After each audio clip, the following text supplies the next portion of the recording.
Assalamualaikum warahmatullahi wabarakatuh. Semangat pagi dan tetap semangat rekan-rekan. Rekan-rekan, sudah lama saya nggak upload video. Nah, hari ini saya akan menyampaikan tentang 4 penolakan konsumen terhadap penawaran yang kita ajukan ke mereka. Nah, rekan-rekan semua, menjadi seorang sales itu harus mempunyai mental yang luar biasa, karena seorang sales itu pasti sudah berhadapan dengan penolakan, dan tidak semua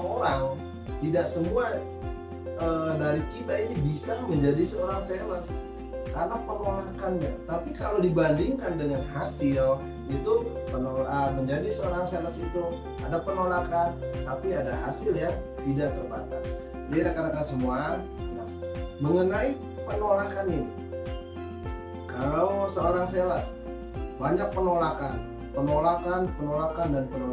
Sebenarnya kalau jadi pribadi seorang sales itu bukan penolakan, tapi belum ada kesamaan antara kita yang menawarkan barang ke konsumen dengan cara berpikir konsumen yang mau menerima barang yang kita tawarkan.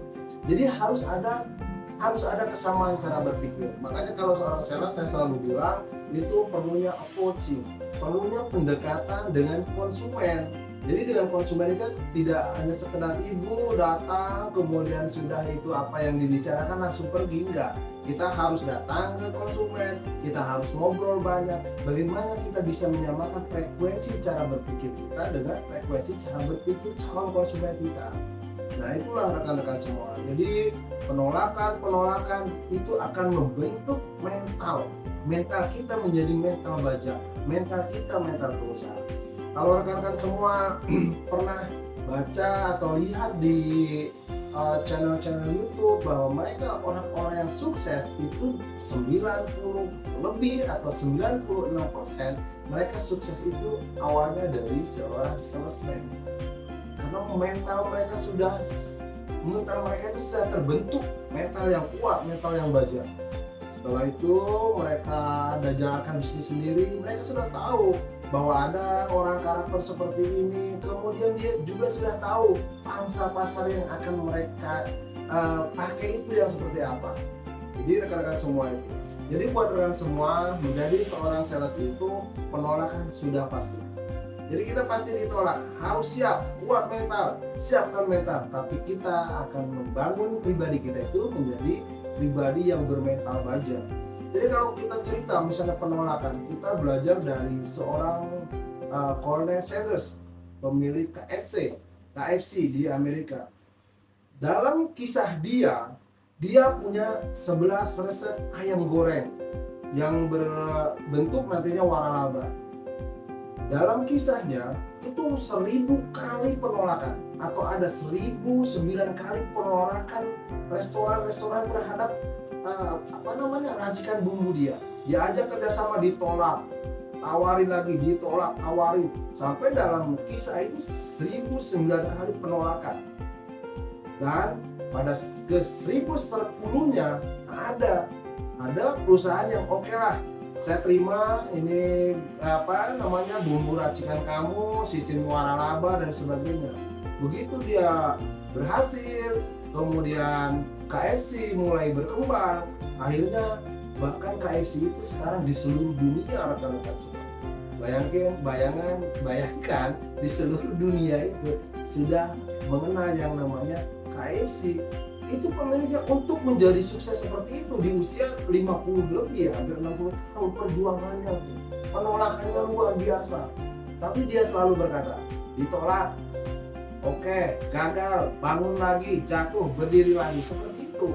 Jadi buat rekan-rekan semua, seperti seorang pengusaha Alibaba, kalau kita cerita tentang penolakan, Jack Ma itu pengusaha Alibaba yang menguasai waralaba internasional. Dulunya ketika KFC bangun di Taiwan, di Tiongkok, dia melamar. Ada 24 orang yang melamar dalam kisah ini, dalam sejarah ya.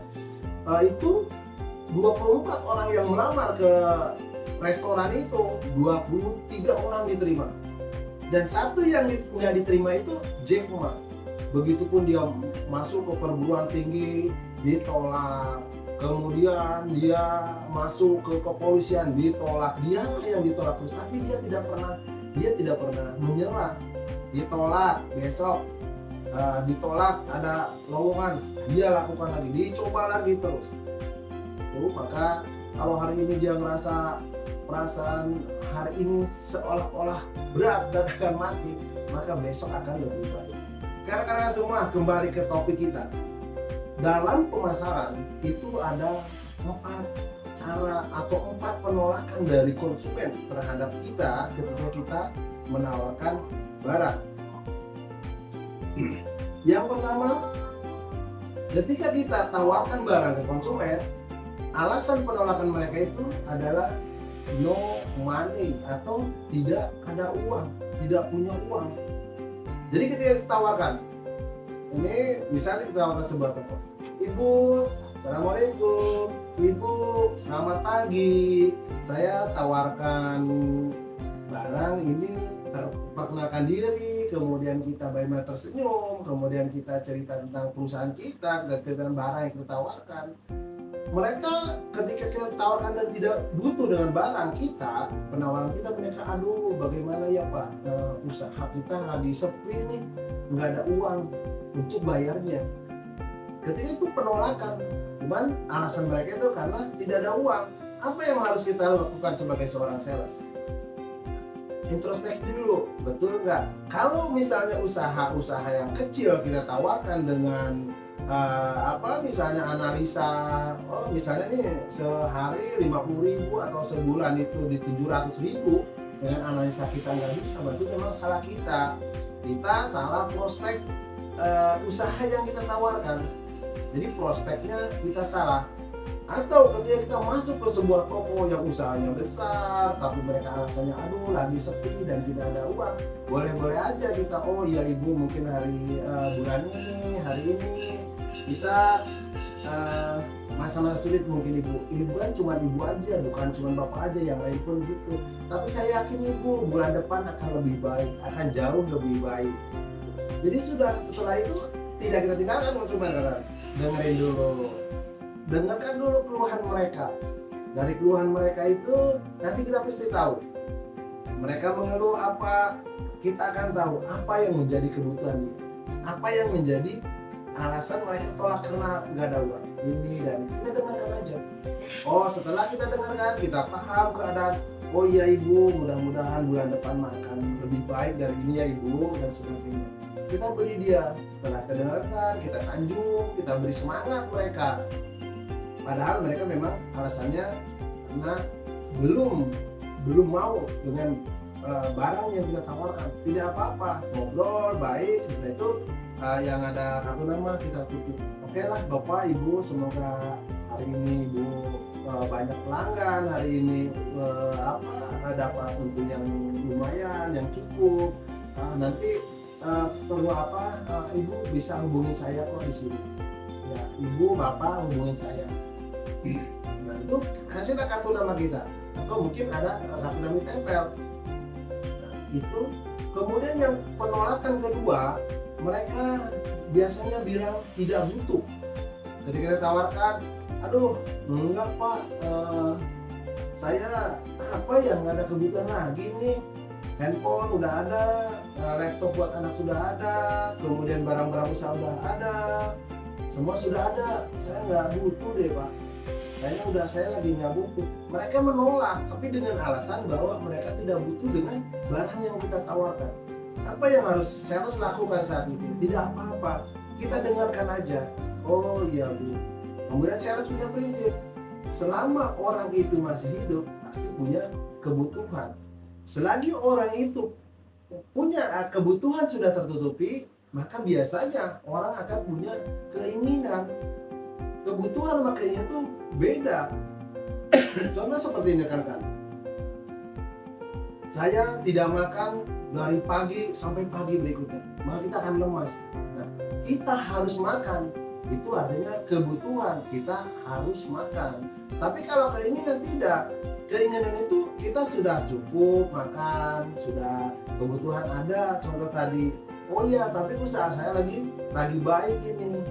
Nah, kemudian saya hari ini punya handphone seri 15. Wah, kayaknya saya udah pengen terupdate lah seri 17. Contoh seperti itu. Keinginan. Gimana caranya kita tahu keinginan dia? Sama rekan-rekan, dengarkan apa yang menjadi masalah di konsumen. Dia ngeluh ini, dia cerita ini, dia lebih hobi ini, dan sebenarnya dengarkan aja kita. Oh iya, bagus ya Bu hobinya Pak. Oh iya, bagus ya usahanya Pak. Wah, alhamdulillah Pak, orang lain mungkin nggak bertahan dengan kondisi ini, Bapak hebat usahanya itu. Ketika mereka bilang apa tidak butuh, nah dengarkan aja. Dari apa yang kita dengarkan, kita akan paham apa yang menjadi kebutuhan dia, keinginan dia. Kalau dia bilang nggak butuh, ada pasti. Rekan-rekan semua pasti ada kebutuhan.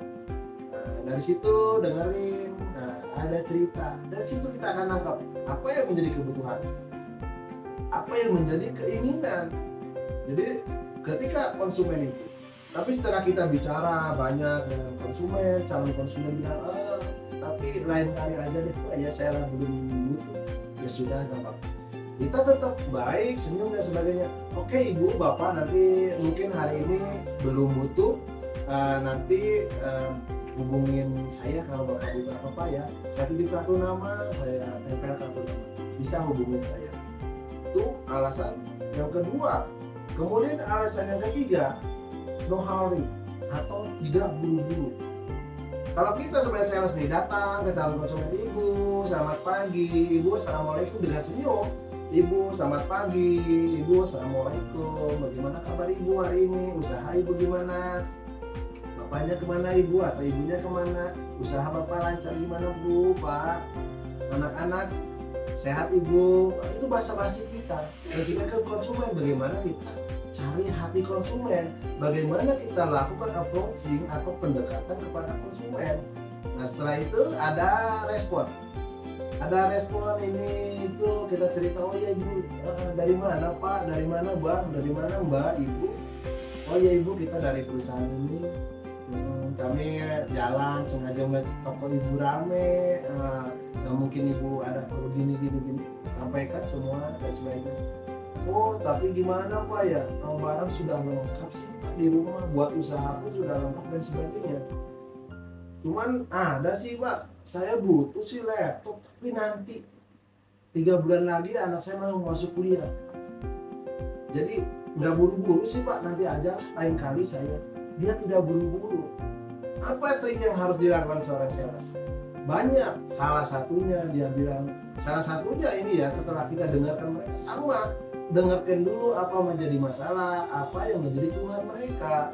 Nah dari situ kita akan tahu apa yang menjadi kebutuhan mereka, keinginan mereka, dan nanti apa yang harus pelayanan terbaik, apa yang harus kita berikan kepada calon konsumen kita. Kalau kita sudah mendengar apa yang jadi masalahnya. Oh iya Ibu, saya sih saranin Ibu, ini kan harga barang-barang elektronik di kita lagi nggak stabil. Hari ini kita masih ada promo, masih ada harga lama pakai, masih ada hadiah Ibu, ada potongan angsuran. Nah, jadi kita masih pakai harga lama Ibu. Nah kalau 3 bulan kemudian, saya takutnya nanti harga memang naik Ibu, karena ada perubahan apa, mungkin kalau kita cerita di berita Ibu kan ada lagi goncangannya ekonomi kita lagi nggak stabil Ibu, barang serba naik. Itu salah satu cara ke konsumen. Bulan ini kita masih ada promo Ibu, bulan ini kita masih ada potongan angsuran Ibu, bulan ini kita masih ada hadiah Ibu. Jadi itu salah satunya ketika mereka bilang butuh tapi nggak buru-buru. Jadi bagaimana sales itu kita bisa memberikan penekanan pilihan kepada dia ya atau tidak, karena mereka kan itu sebenarnya menolak kita, hanya dia dengan cara halus bahwa dia tidak buru-buru. Nah dari situ rekan-rekan kita seorang sales dituntut gimana harus supaya konsumen itu bisa ambil keputusan ya atau tidak. Nah kita itu bisa penekanan di situ. Itu hebatnya seorang sales. Jadi kalau misalnya di persalesan, di dunia pemasaran, marketing, pengalaman saya alhamdulillah sudah luas, banyak rekan-rekan seperti itu. tekan. Bagaimana cara menekan konsumen ketika konsumen sudah bicara tentang apa yang menjadi keperluannya. Dia butuh laptop, tapi nanti 3 bulan lagi anak saya masuk kuliah. Nah, disitulah kita fokus ke situ, pembicaraan. Coba biaya sekolah yang tinggi, kemudian harga-harga yang naik, fokuslah kita ke situ. Bagaimana kita tekan sehingga mereka ya udahlah. Oke lah kalau begitu kan seperti itu. Jadi tujuannya bagaimana dia bisa mengambil keputusan. Kemudian yang keempat itu no trust atau tidak percaya. Jadi banyak kita di lapangan seperti itu. Ketika kita datang ke konsumen, kemudian kita salam, kita senyum, kita basa-basi dan sebagainya, kita bikin mereka ada respon, kemudian mereka aktif ke kita, bicara, ngobrol dan sebagainya. Biasanya ada yang mereka itu udah bilang kepada kita, aduh dari perusahaan iya Pak, iya, aduh saya bagaimana ya Pak, saya udah nggak percaya sama perusahaan. Kenapa Ibu, kenapa Pak, ada masalah apa dengan perusahaan kami? Dulu pernah ada sales ke sini Pak, dia kasih ke saya, katanya mengambil ini, saya sudah ambil barang, ambil kredit barang dari sana, katanya mau dikasih potongan. Tahu-tahu sampai lunas enggak, katanya mau dikasih hadiah, tapi enggak, katanya dan sebagainya Pak, janji-janji. Ini sudah muncul ketidakpercayaan konsumen terhadap perusahaan. Udah ada lagi yang cerita, aduh ngapa ini bagian kolektornya kok galak ya Pak, kalau saya lagi pas mau bayar ngomongnya nggak enak, wajahnya cemberut, bahasanya tidak baik Pak. Jadi saya nggak mau lah Pak, saya nggak percaya lagi. Mau terus Pak, ini yang sebenarnya lebih bahaya buat perusahaan. Mereka sudah tidak percaya. Ketika mereka sudah tidak percaya dengan kita, adalah perusahaan kita, maka yang dia lakukan apa? Dia selalu bicara ke tetangga Pak, jangan ke sana, jangan ke sini. Nah, tugas kita sama seperti awal, dengarkan yang menjadi keluhan mereka. Nanti kita akan pahami apa yang menjadi kebutuhan mereka, pelayanan terbaik apa yang harus kita berikan kepada mereka. Jadi tugas kita sebagai sales bukan hanya penghubung perusahaan dengan si konsumen, tapi kita juga membawa nama baik perusahaan. Kita sampaikan ke konsumen, oh iya Pak, misalnya karena kasih hadiah, oh iya Pak, kalau seandainya nanti ada masalah seperti yang lalu, sales ada janji dan sebagainya, saya kasih nomor ya Pak, ini nomor kantor Pak. Otomatis nanti kalau Bapak ada masalah dengan orang-orang itu, telepon aja Pak. Ini bagian pelayanan dari kantor kami Pak. Bapak telepon, nanti ini saya kasih Pak. Kasih nomor teleponnya, nanti Bapak langsung bisa curhat di sana Pak. Bisa sampaikan apa yang di masalah Bapak dengan si sales. Begitupun nanti dengan kolektor yang seperti itu, Bapak bisa, saya sediakan nomornya yang memang khusus buat Bapak. Dia konsumen ada merasa, oh berarti gitu, berarti saya ada kepastian nih. Kalau ada masalah apa saya bisa telepon. Jadi kita kasih kepercayaan lagi kepada mereka. Terus tandanya saya ngambil lagi barang Pak, dijamin nggak tidak akan ada ini itu. Kalau ada masalah dengan penagihan, masalah dengan dan sebagainya, mungkin paling banyak di konsumen itu biasanya ketika nggak percaya dengan perusahaannya kita bawa ini, biasanya dengan salesnya yang kurang baik, dengan penagihannya yang kurang bersahabat juga, atau dengan biasanya orang komplain dengan barang, misalnya dia ambil kulkas atau ambil showcase rusak 5-10 hari baru direspon. Nah itu mereka akan kecewa seperti itu. Maka kita akan berikan kepada mereka, Ibu kalau nanti ya Bapak ada masalah dengan barang yang kita jual ini, Ibu bisa telepon langsung ke layanan ini Bu, atau Ibu bisa telepon ke saya kasih nomornya Bu, nomor salesnya.